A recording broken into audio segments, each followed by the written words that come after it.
Greetings and welcome to a Wednesday edition of Eye on Golf with the Shotgun Start. It is June 25th. Andy, how we doing? Brendan, it's great to see you. I saw you yesterday on one side of the country, and now we're doing this show on opposite sides of the country. We were on Long Island yesterday for our little member guest Friday Golf Club. And now we're on CBS from Maryland and the San Francisco area. Are you in you're on TV? Are you in your fancy cashmere there? You got a little fancy for us today, putting on your cashmere sweater out there. Is it chilly in San Francisco? It is we get these chilly mornings. I held up. My wife was around. I held up two things, and she said, "You got to put the sweater on." I love it. I think Mark Twain said the coldest summer I ever spent, or the coldest winter I ever spent, was summer in San Francisco, if I'm not mistaken. They might throw that out there every now and then, that quote. I gotta say, I got off the plane and was going to get my Uber home, and I walked outside and after being in the 100-degree Long Island weather all day yesterday. It was like probably like 48. I was like, oh my God, it's cold. It was hot one yesterday on Long Island, 100 degrees. Everybody loves a little weather talk at the top of their TV show. You know where it's going to be chilly is probably Friday, Saturday, Sunday morning, late September on Long Island, opposite of our 100-degree day, and that would be Ryder Cup. Ryder Cup 2025, Bethpage Black. And you know who may be in his pullover, in his rain pants, or whatever he is, keeping warm, his hand warmers, is none other than the captain, but also with the bag by his side, not the cart by his side, the bag by his side. Scotty Vale there, his caddy, is Keegan Bradley. This is the talk of the week, really. Keegan Bradley winning the Travelers Championship after a pretty stout run of form through the year and summer, and I mean, he's going to play. Is that where we're at? For years, I've heard from the PGA that the Ryder Cup, like, all they want to do is how they make it subject to the discussion outside of the 3 days. And it's funny that, like, the lens, what Keegan's done here is like the lens of how we look to the Travelers is what does it mean vis-a-vis Ryder Cup with this crazy playing captain possibility out there. And what seemed remote, maybe I would say would be a word, and in January is almost certain now in June. Is that a fair statement? Yeah, I think so. I'm shocked that the dominant discourse in golf this week is not on the Rocket Classic and the 313 Challenge. But Keegan has to be on the team. I was thinking about this, and if you did like you included a live in OWGR, I would say you probably could make a case that three or four guys would be ahead of him in terms of Rahm, Neiman, and Hatton. Maybe those are the three guys that have a legitimate case that would be higher in the world rankings. Then he's Bryson? 10th of the No world. Bryson? Would you put Well, Bryson Bryson's ahead of already him? ahead of him. Oh, I think already. he's Okay, gotcha. All um right. it's so you'd all of a sudden you have like he's like 10th in the world. Yeah. You have to take him. And Yeah. especially like we see the balance in the OWGR from I always like to go back 4 years to Whistling Straits when it was very few Europeans in the top 20. At the time, Rory McIlroy was the 15th ranked player. I think John Rahm was the only player, and he was number one in the world in 2021. And then you Yeah. saw like this list of Americans that were just populated and dominated the OWGR top 20. Um, and now you look at it, and it's almost a dead even split of Europeans to Americans. And I don't think you can't leave your horses at home, especially I think with Keegan. The thing that's interesting is like he's got a really nice foursomes game. He's got a really good, like he has he will be a killer attribute in an alternate shot where you want really steady, consistent players. The guy is a professional ball striker. He has been an elite ball striker on the PGA Tour for, going on almost, he's 15 plus years. And I think that's one of the things is the other aspect of this in Keegan Bradley's win and him being the Ryder Cup captain has kind of muted just the the general Keegan Bradley appreciation there should be for his career. It's been a wild career. Yeah. Obviously, early success, then had the anchor ban, kind of disrupt the middle part of his career where he couldn't figure out how to putt after they took away the belly putter. And now he's back and he's been back on top of the world for a while now. I mean, yeah, he's seventh in the world rankings, as you see here, ninth in the standings. He's now strokes gained total 10th for the season. He's 5 top 10s in 2025. Like, he is pretty much, as of June 25th, unquestionably one of the best 8, 9 American golfers, could be higher. Definitely one of the best 12. You just have this unique, if he weren't the captain, then we wouldn't even be in this discussion. It would just be we'd be an auto pick in the same way we're throwing like JJ Spawn, Russell Henley, Bryson, JT. They're on the team more or less. Keegan would be in that scenario. I think it's interesting when you start to understand like who's his partner. I mean, we're June 25th. I'm not suggesting we're like we need to put him with somebody, but that is a crazy dynamic when you have the captain and then all of a sudden he's got to find a partner, right? Right? Like, how do you? I assume you just approach him as a teammate at that point. He has all the power to pick his own partner. Now we are in the player empowerment era where a lot of these guys say, JT's like, I'm playing with Jordan Spieth, much to Justine and Patrick Reed's chagrin in Paris. But it is the player empowerment era, so I don't know. He could come over the top and say, like, Scotty, I want you. Or, I mean, we're going to match up games of what works. Maybe it's a Russell Henley. I don't know. But that will be an interesting dynamic because he's going to be playing. He's going to be playing. Question for you. Do you think he'll play with the headset, the earphone in? That feels like a rules violation, right? You're probably getting information outside. Like the captain can give you advice, right? I forget the rules, but that feels like a rules violation. You have Kerry Haig riding in like the sheriff and just and probably put the kibosh on that. But it seems like it'd be distracting to play with an earpiece. Other theory, for partner who he could play with. He's a noted big sports fan. I don't know. Have you heard this? That he's really into sports? I heard he likes the Red Sox, maybe the Pats, St. John's. Have heard it. So he's a big Pats fan. At that point, we're in peak beginning of football season. Everybody's hopes are high. Drake May's an exciting young prospect. Does he pair himself with football podcaster Andrew Novak so he can talk? I'm sorry to burst the bubble. Andrew Novak's not going to be on the team unless he's sixth in points. He's just not. I've looked at the list. We're going to go over it here after the break. I think like he's not going to make it unless he's on points. So I don't think he does that. One thing that this has created is, okay, Keegan's playing. How is this team being captained effectively? How much does a captain matter? I think the Euros are delighted that this is the discourse now in June, that the Euros put a ton of time and effort into the head captain, the backroom captains, the backroom staff. They think this is probably madness that this has come to fruition for the American side. Clearly, he's going to lean on his assistant captains. You've heard Kevin Kisner, Webb Simpson, maybe a captain in in name, so to speak, in a supporting role. But Keegan says he's not relinquishing it. He also says there's a fourth to come. Now, Andy, I was on the drive to New York on Monday, and because my brain is broken, this is what I was thinking about, was the Ryder Cup stuff. And I want to seriously, legitimately, and in not an insane way, suggest that Keegan should put Phil Mickelson in as an assistant captain. I think he should reach across the aisle. I think now is the time. We heard so much discourse early in the year about how the game needs to unify and come together. We know Keegan has a relationship with Phil. Phil's tweeting about Keegan's win at Travelers. He's tweeting a lot about a lot of stuff these days. But that was a fairly, vanilla one. They clearly have a relationship. He's very excited for Phil's success. He, maybe this is the thing. How presidents appoint, cabinet members from the opposite party, or they used to. They probably don't anymore. This could be an opportunity to quote unquote unify the game for 3 days.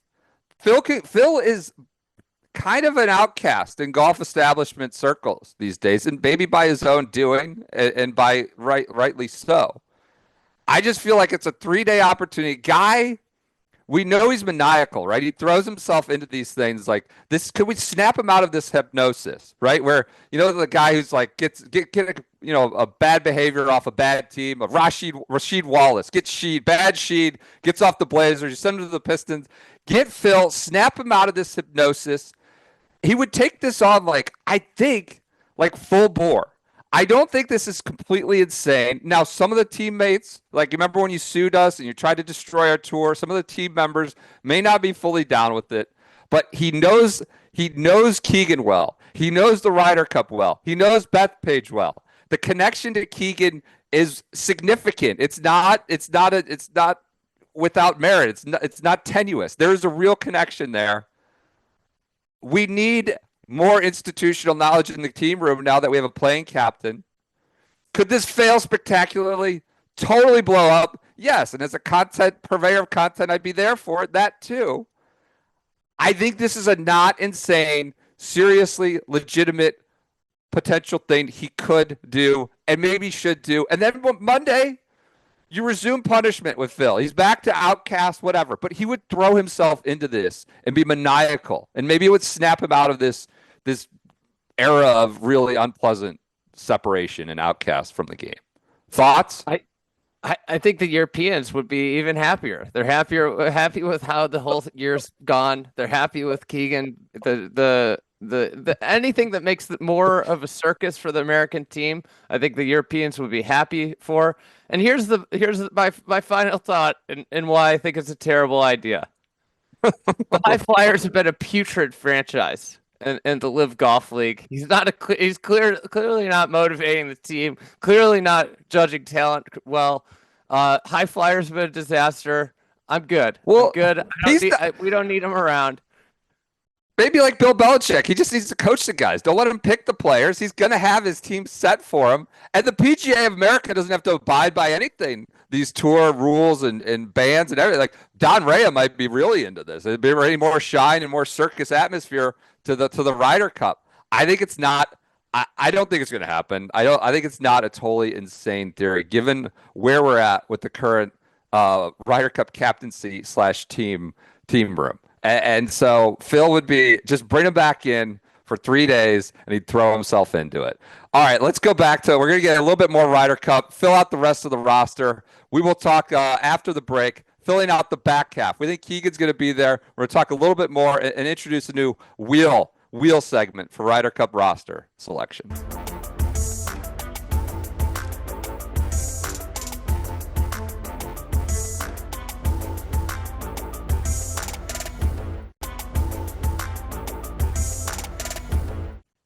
All right, welcome back to Eye on Golf with the Shotgun Start. A lot of Ryder Cup chatter, not a lot of Rocket chatter, but we will make our picks at the end of the show.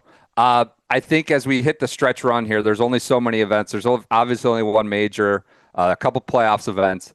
The Ryder Cup roster is coming into focus at the top, where it is decidedly fuzzy is at the bottom. So we're going to start a new game where we spin a mule wheel, I should say, where it's just not necessarily all mules. That's Ryan Armour's term, not our term, of just fellas on the tour that could be candidates, maybe aren't real candidates. But let's talk about the top of the roster that feels solid. You tell me if you have any issues with these, Andy. We're going Scotty Xander, JJ Spawn, Russell Henley, Bryson, Justin Thomas are your top 6 auto qualifiers right now.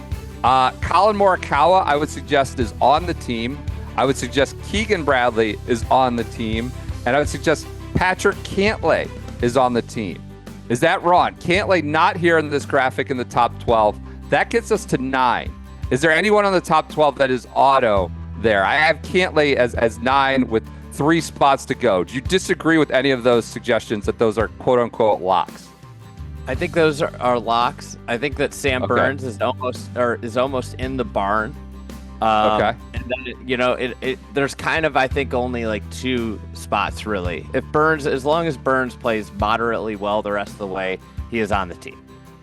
Okay, so you have a lot of these newbie point slurkers guys who are there in the top 15 to 20 in points who would be rookies. Ben Griffin, Maverick McNeely, Andrew Novak, Cameron Young, Lucas Glover is not new, but who had never played a Ryder Cup. Denny McCarthy, those types. Then you have the experienced players who are there on points, kind of in range. You said Sam Burns is likely on. Harris English has played. Brian Harmon has played once. Daniel Berger, Finau, Wyndham Clark, Jordan Spieth, and Ricky Fowler. So there's a couple classes. There's these new points lurkers. Then there's the experience, which, varying degrees of experience from a Spieth to a one-timer like a Harris English. And then you have live options. Outside of Bryson, are they real options? You have Brooksy and Pat Reed. Koepka and Pat Reed. So there's like three segments. PJ, when he was at Oakmont, overheard JJ Spun's coach say, Keegan is looking for experience and rookies. And this isn't unique. This tends to sort of be where we run to when we get down to the last few spots, and we run to the last down to the wire in September, and you got to fill it out. You tend to go with guys who've been there, which would point more heavily towards the Burns, towards the Spieth, to pair him with Justin Thomas and others. And it feels like that's the way it could go. But we're almost solid at like 9 to 10 players at this point. Where it gets crazy, though, are those two. Do you have picks for your own personal preference here in June 25th, Andy? Like a quick sort of I think direction you're going? Ben Griffin's done a lot. I think he should be on the team, assuming he plays moderately well the rest of the way.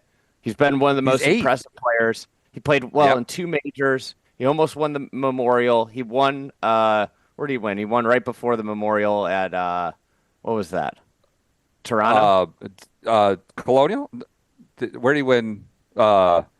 He won just before Memorial. He's won twice now, right? Ben Griffin? Once. Okay. Well, he won Zurich, he run up obviously, as the team that's right. Tournament. So I think I think with the major performances, he kind of has to be on the team. But what the disturbing bit of info that PJ heard over, is that I think like what's humorous to me is that this group of players, Xander, Jordan Spieth, Justin Thomas, famously broke up the boys' club of old. And basically, this is a perfect example of history always repeats itself. And here we are again, and like the predominant theme that you hear is this back to being a boys' club, even with anti-boys' club captain Keegan Bradley.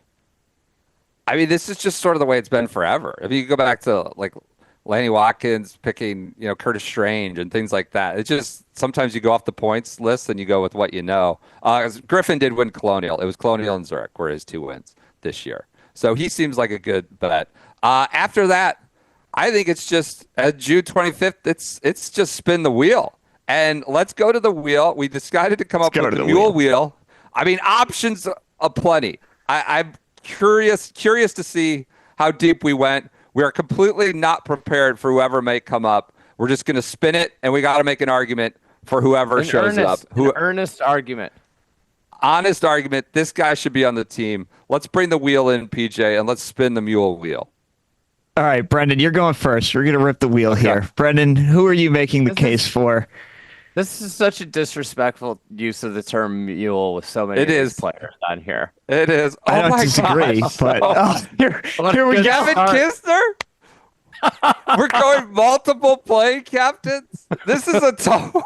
This is an impossible. All right, I have to make an earnest case for Kevin Kisner. Well, he fits so well at Bethpage Black. He fits so well there. Just bombers, long and straight like Kevin Kisner.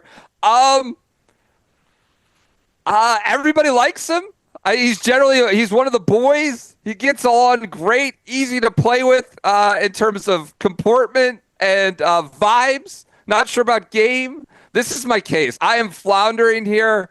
I wouldn't. I have Match Play Demon come in and help you. Match Play Demon. Yes, the WGC match play at Austin Country Club, which was really great for a short hitter. He always did well at, and that was the case for a decade of why he should be on the team. It was because of this great match play record.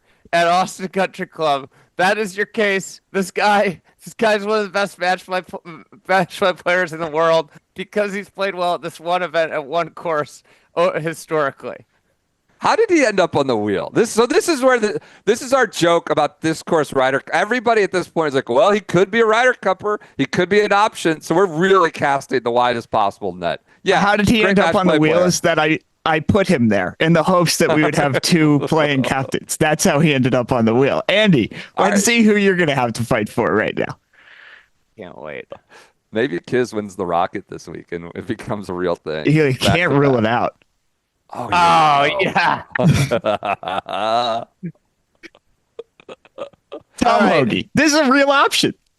This is a man that belongs on the team. He's unflappable. He loves playing gambling games, loves hitting the casinos. You know, nearby Bethpage, you got what is it, Jake's 58, right, PJ? Yep. That's close by, so he'll be at home. And listen, in all seriousness, match play, when you have extraordinary iron players, and Tom Hoge is probably a top 10 iron player in the world, you can put a lot of pressure on players because if you're hitting it close, it's really hard to play against that because like then all of a sudden he's hitting from behind people, but he's such a good iron player that he can put pressure on approaches with his iron play. That's my case for Tom Hoge. You can never have too many elite iron players in match play, and Tom Hoge is absolutely should be like considered an option because he's got like a extraordinary trait. And with match play, like what you can do is kind of pair up players to like get the most out of players by pairing him with a longer hitter, so he gets more short irons into greens. So that would be my like if you put Hoge with, I don't know, Bryson, and he got to hit shots from Bryson's tee shots, an alternate shot. That's pretty interesting. Pretty good. Those are two risk takers. Those are two risk takers. We like that. I don't think that Bryson would be able to talk blackjack strategy with him though. You think Hoagie's got SMU football takes? Probably. Oh, here we go. We're going again. Between TCU, SMU. This is PJ's guy. I want you to make an honest assessment. Oh, there we go. All right. So Keith, I mean, listen. This is a fit. Well, General Patton, I had an argument for. Keith, I would say, he's going to be dressed well. It's a big, scripting is a big part of the week. You have to make sure that everybody's wearing the same thing. He'll be. Have we ever had a visor in the Ryder Cup before? I mean, that could be a big market that people that people could tap into here.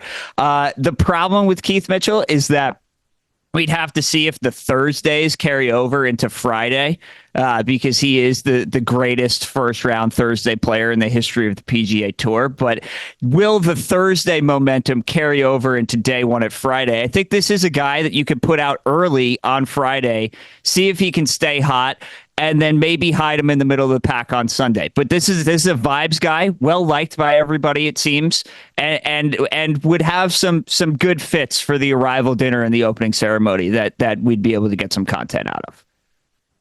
Okay. He's a real option. I think of all the three options, Mitchell and Hoge, in the next intervening 8 weeks, you could see them maybe going barn burner, playing their way on. Or no, I don't think that's. I mean, he could win the Rocket.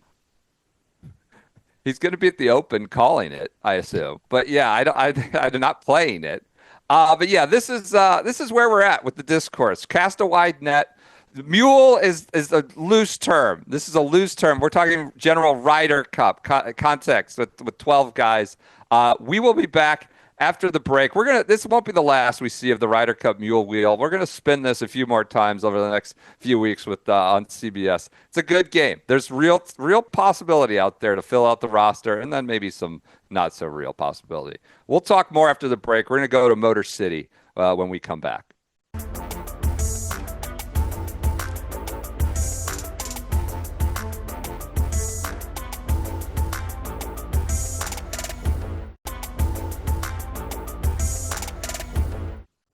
All right, welcome back to Eye on Golf with the Shotgun Start, with the PGA Tour making its annual trip to the Motor City, as it's called, Detroit, for Detroit Golf Club.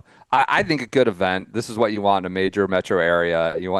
Detroit didn't have an event forever. We felt it a natural segue to not talk about the Rocket, but to actually talk about Motor City Golf Club, the newest TGL franchise. PJ, I know, is deep in the weeds on all things TGL. Who doesn't want a June segment on the TGL? So as we go to Detroit, what are we thinking for this expansion franchise at the TGL? Who does Motor City need to look into with the next season approaching?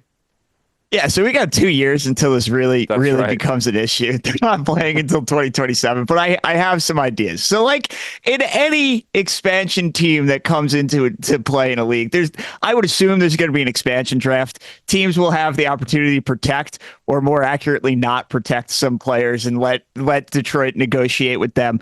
The king of Detroit, the king of Rocket Mortgage, Ricky Fowler, might not be protected by my beloved NYGC. So we'll leave Ricky out for unprotection. Could be the first overall pick in this expansion draft. Of course, to your podcast. Are you worried that New York front office might get, see the shine of the star of Ricky Fowler and leave Cam Young unprotected? I mean, he's got the record for the longest putt made in TGL history. How could you just leave a guy like that? Like, why would you get rid of that guy? What a fact. What a stat. I mean, how could you? And he's going to win the Rocket this week, but that's neither here nor there. So we got Ricky Fowler. I assume is going to be the number one overall pick. He fits in with the city. He fits in with Ty. I assume Rocket is probably going to be like they got Home Depot for Arthur Blake's team. I assume Rocket's going to be involved in the Detroit golf community here for years to come. Then you can be aggressive. This is a guy that played as a fill-in player last year. You sign him to a contract now so nobody can jump you in the intermediate 18 months here. Let's go get former Rocket Mortgage champion Tony Finau and really get a big name, marketable name to join with Ricky. Good social media following there. Then I have Akshay Bhatia, who could have won the Rocket Mortgage last year, but that's your young gun. We've never had a lefty in TGL, so we can see how the strategy changes on some of these holes here. And then the local boy, not local to Michigan, but Detroit, right across the bridge from Canada. Let's put Pendy in there. Taylor Pendrith loves playing Detroit Golf Club, 3 for 3 on made cuts, a runner-up finish in 2022. He likes playing the Rocket Mortgage event. Let's put him on the team. Let's get some Canadian flavor in here. And also, very notably has experiences with water. There's a lot of water on the Spear. There's a lot of water on Pick Your Plunder. I think Pendy would bring some big dude off the bus intimidation to the SoFi Center. That's my 4 for Motor City Golf Club. I'm scheduling this 18 months out. Calling my shot. You think that Pendy is just going to truck on over the Ambassador Bridge over to Detroit? That's one of the great business arrangements in the world is the Ambassador Bridge because it's privately owned. Did you know this, Brendan? No, I don't think I did know that. It's a privately owned bridge that connects Detroit and Canada. So it's like Windsor, Ontario. You can't get from one country to the next without paying the piper. Exactly. Like some business is profiting off of intercountry travel. That's crazy. The Ambassador Bridge is wild. So but it's also maintained. Like when there's a pothole, they have to fix it. Yeah. So there's just some company that operates one bridge, I think, in the world. Like in their only business is operating this bridge that connects two countries. That's a great life. That's a good gig, I would think. Focus. It's like a parking garage on steroids. I love that. I can't believe there's a real graphic on CBS with Ricky in the dash. It says currently a member of New York Golf Club in red with doesn't have to be Funhouse of mirrors here. I'm disappointed Sepp wasn't involved. Bobby Mack wasn't involved. We know Bobby Mack through the grapevine was a fill-in player waiting in reserve down there in South Florida. More off the bus intimidation. I'm shocked you didn't have them. Well, I think JJ Spawn too. In the years to come, in the next year, there could be more expansion, current roster expansion. I think Tank and JJ Spawn are two guys that are going to be at the top of everybody's list. That's why I think you got to get aggressive and sign Tony Finau now before LIGC can sign him. I'm surprised you didn't It's even why they couldn't shoot for the moon. Are you suggesting that Detroit's too small of a market to lure a Scotty Scheffler there? Well, we keep hearing about where's the Dallas team, where's the Dallas team, where's the Dallas team. I think this is a Scotty holdout more than anything else. Well, we've got 2 years to decide, but here we are. We're deep in the weeds on this subject of great national importance. We're going to take a break and come back with Michigan golf rankings. Andy, I mean, not to blow smoke, like probably knows Michigan golf about as well. I'm not going to say better, but as well as anyone out there. And on the occasion of the tour visiting the Mitten, is that the nickname for it? We're going to talk a Yeah. little bit more about Michigan golf with Andy's rankings when we come back.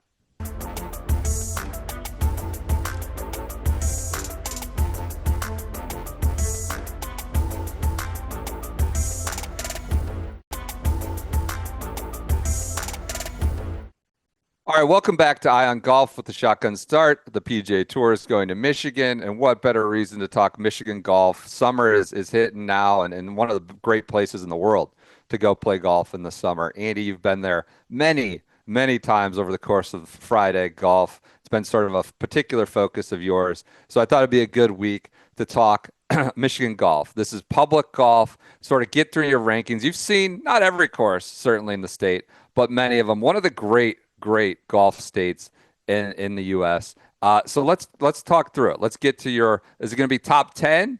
Could we go Yeah, more we than got top 10 if you really? Okay. We got 10. All right. We could have gone more than 10, but we did Yeah.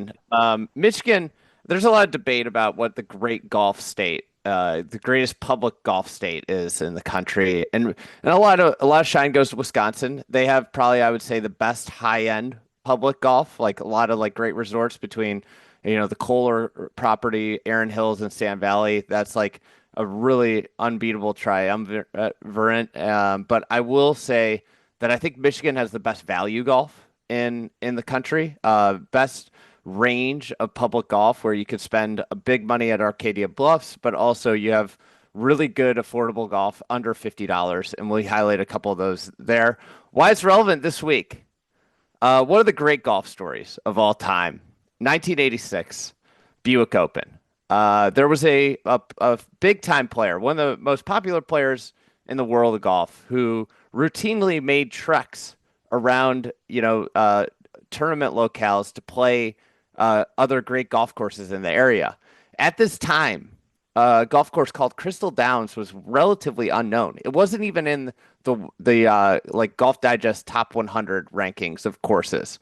So in '86, pre-tournament week, Crenshaw gets on a private jet and flies to Frankfurt, Michigan, plays Crystal Downs. And he flies back, returns, wins the Buick Open that week. And it was one of these moments that put Crystal Downs on the map of the greater golf world. Now it's, habitually a top 20 course in the country. Kind of began like, and I think like one of the neat things about Northern Michigan golf, and that's where most of these golf courses are, is that it still feels relatively unknown, unfound, although it's becoming more and more popular. I liken it. I think it's kind of America's Scotland, because you get up there and there's like a lot of like pretentious free golf experiences, places you could bring your dog, and really affordable, great golf on like sand dunes effectively. So let's get into the list. Number 10 is a golf course that fits everything I just said. It is a affordable place with an incredible story. It's called Champion Hill. This golf course is up in, I think it's Benzie, Michigan. It's a $49 to walk peak season. It's got some unbelievable land, as you see here in the pictures. The land rivals nearby Crystal Downs, and that's really what makes Crystal Downs on top of the Mackenzie design spectacular is the land. Amazing backstory here. A Christmas tree farmer, his name's Lee Stone, decided he wanted to get into the golf business. He wasn't a golfer. And Crazy. He built a course just down the road that the family still owns called Pinecroft. Worth playing. Would have been number 11 on this list. Okay. And the way he figured out how to design a golf course is he followed Mackenzie's 13 principles. So he used the 13 principles, was a relatively inexperienced golfer, and built two really good golf courses. There's basically, you could do a day rate where you can play both of them for a discounted rate, but it's $49 to walk peak season. We'll go just down the road. Wolf River Golf Park is number 9. This is a golf course that got renovated. It used to be Bear Lakes Highlands. Now it's called Wolf River Golf Park, and it is an incredible story. The superintendent, Stephen Beal, effectively renovated this golf course on his own. He redid all the greens, all the bunkers. It's an incredible plot of land. It's right on by Bear Lake, really close to Arcadia Bluffs, really close to Champion Hill. This is you could pair these together to make a great value golf trip. But really interesting greens, really cool bunkering, and great land. It's fescue fairways, so you get this really nice, firm playing conditions, even if it's been raining. Number 8, we're going to go to the Kalamazoo area, and we're going to go to Stoughton Bray. This was designed by Renaissance Golf Team, which are the associates of Tom Doak. So it's the guys that have built all of Tom Doak's courses through the years, and they built a really nice public golf course. This one tends to be about $150, but it's really worth it. I mean, you're getting some world-class architects that worked on this golf course and built this, the best shapers in the world. Really great greens, and the piece of land is pretty nice. So that's my number 8. We're going to move to number 7 here, Arcadia Bluffs South Course. This is not the one that's right on the water that you'll hear a lot of, hoopla about, and obviously phenomenal views over there. Not really my cup of tea in terms of design, but I do agree that it's a golf course you should go see. The South Course across the road was inspired by the architecture of Chicago Golf and Shore Acres. It was designed to be a Dana Fry's interpretation of Rayner and McDonald. They did a really good job. It's really neat architecture that you rarely see in the public space. And the turf team there keeps it very firm and very fast. My recommendation for people that are looking for a value, go play this at 4 p.m. They have a super twilight rate out there. And you can play, in northern Michigan this time of year till 10 p.m. So you could go tee off at 4, be done at 8 p.m. out there because it kind of slows down out there, and then go watch the sunset at the Arcadia Bluffs Clubhouse. That's going to, the golf's going to be barely cheaper than the cocktails on the deck watching the sunset, but it is a awesome experience. Number 6, we'll go to Pilgrim's Run. Now, this is 3 of the next 4 are part of what I think is one of the greatest weekend value golf trips in the world. Pilgrim's Run is about an hour north of Grand Rapids. It is a Mike DeVries design. All 3 of these courses in the Grand Rapids area are Mike DeVries designs. They are phenomenal golf courses and really good value. Why I love this golf trip is you can center yourself in Grand Rapids. Grand Rapids has a ton of breweries. It has a minor league baseball team. It is a perfect place to just hang out for a weekend. And then you drive up, play here. The next course on our list is the Mines, which is only 5 minutes. And it's number 5 minutes from downtown Grand Rapids, another Mike DeVries design. This is kind of part of that 3-course trip. And it is built on an old gypsum mine. So this golf course is, as you can see there, right on the mine, is really cool. It's a weird property, but it's just basically mining spoils. So you get a lot of crazy landforms, and they have a lot of great greens. Another great value. And again, it's 5 minutes from downtown Grand Rapids. It's just easy to get to. It's one of those, you have a late night at the brewery, have a couple beers, and you stumble out of bed and you're there. Number 4, we're going to go back to northern Michigan, Charlevoix, one of the most delightful small lake towns in northern Michigan, and we're going to go to Belvedere. This golf course was designed by Willie Watson. William Watson, I think numerous people have told me he hated the name Willie. Can you believe that? Doesn't like the name Willie. I like Willie. I know. He liked going by William. But this is a semi-private golf course, really historic place. They used to host the Michigan Am for 40 straight years. Some of the coolest green complexes you're going to encounter in all of golf. William Watson, underrated golf architect, built some really great golf courses. White Bear Yacht Club, Orinda in San Francisco. He was the original architect of the Olympic Club. So very cool golf course. Number 3. This is one of my favorite golf courses in all of golf. I always say, like, there's certain golf courses that serve the best, $12 hamburger. It's like a restaurant that serves a great $12 hamburger. This is a $60 golf course. It's a Mike DeVries design. It's part of that Grand Rapids trip. It's called Diamond Springs. The conditions are, they are designed. They are for affordable golf. So you have one cut of grass. It is some awesome green complexes, and as you can see in these photos, it has kind of like this ravine that's super dramatic that cuts through part of the property. You get some like really thrilling shots.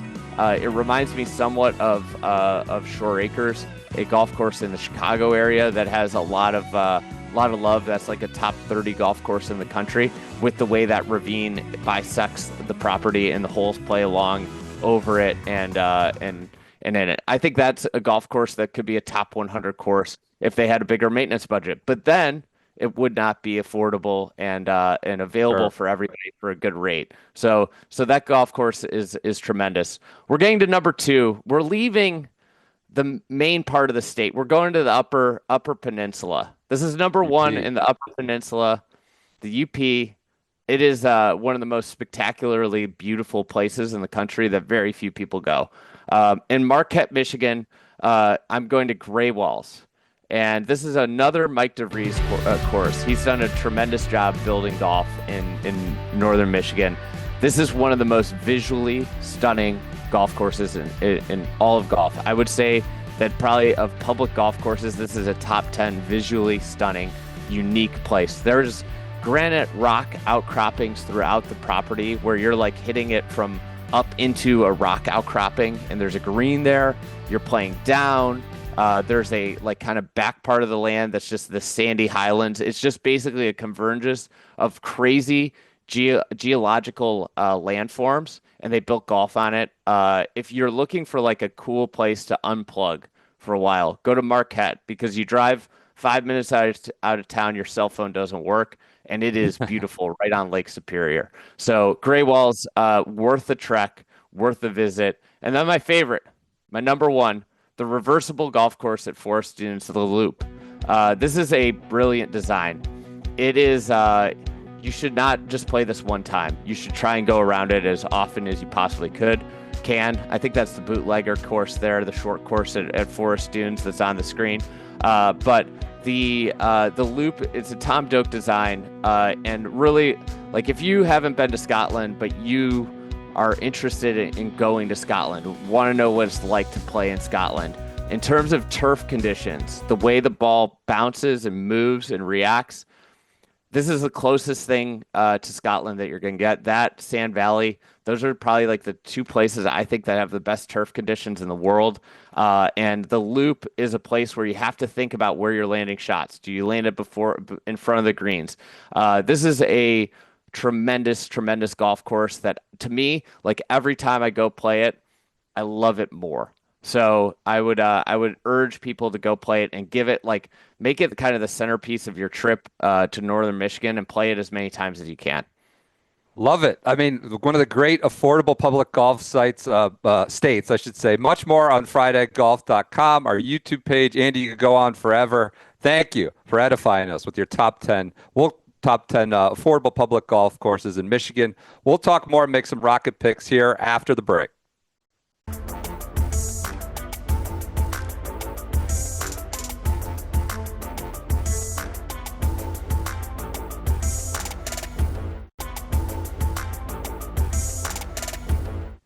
All right, welcome back to Eye on Golf with the Shotgun Start. We have the Rocket Classic, no longer the Rocket Mortgage Classic, this week at Detroit Golf Club. Let's make some picks. We did well last week. We got 2 winners, Keegan for PJ and I at Travelers. So let's keep it rolling. Everybody comes to us for our picks. We get in there. We check the crosstabs, go dive through all the data. PJ, lead us off again. Take us to Detroit, a former home of yours. Who do you got this week for the Rocket Classic? Easiest pick of the year. Cameron Young, first PGA Tour win. It's happening. Could have won last year. Should have won last year. Snapped his driver on the 14th tee box after a wayward drive on Sunday. But runner-up finish here in the past. This is it. Now or never. Love it. Andy, who do you like this week in Detroit? I'm going to go with everybody's favorite golf influencer, Min Woo Lee. Okay. Obviously won earlier in the year at a driver-heavy golf course at Memorial Park with cool greens. Another driver-heavy golf course with cool greens, Detroit Golf Club. I like Min Woo Lee to get his second win of the year. I'm going to piggyback off the sort of the speed demon trend here. Detroit Golf Club, not a lot of penalty for missing fairways. Rip it, grip it, rip it, wedge it on, putt it. There's some challenge around the greens. Greens are relatively, benign, but it can be challenging to make your two putts there. I'm going with Wyndham Clark. Guy who's been in the news for beating up lockers, taking on inanimate objects with his golf club. I think he will do so again, though this time the inanimate object will be Detroit Golf Club, and he will do so with flying colors. I like Wyndham Clark, another wild speed demon. Go with those are our picks for the Rocket Classic this week. It'll be on CBS Saturday and Sunday, 3 p.m. Eastern. A good event on the PGA Tour, kind of in between the signature events and majors this year. So those are our picks. Thanks again for a great week of Eye on Golf on the Shotgun Start.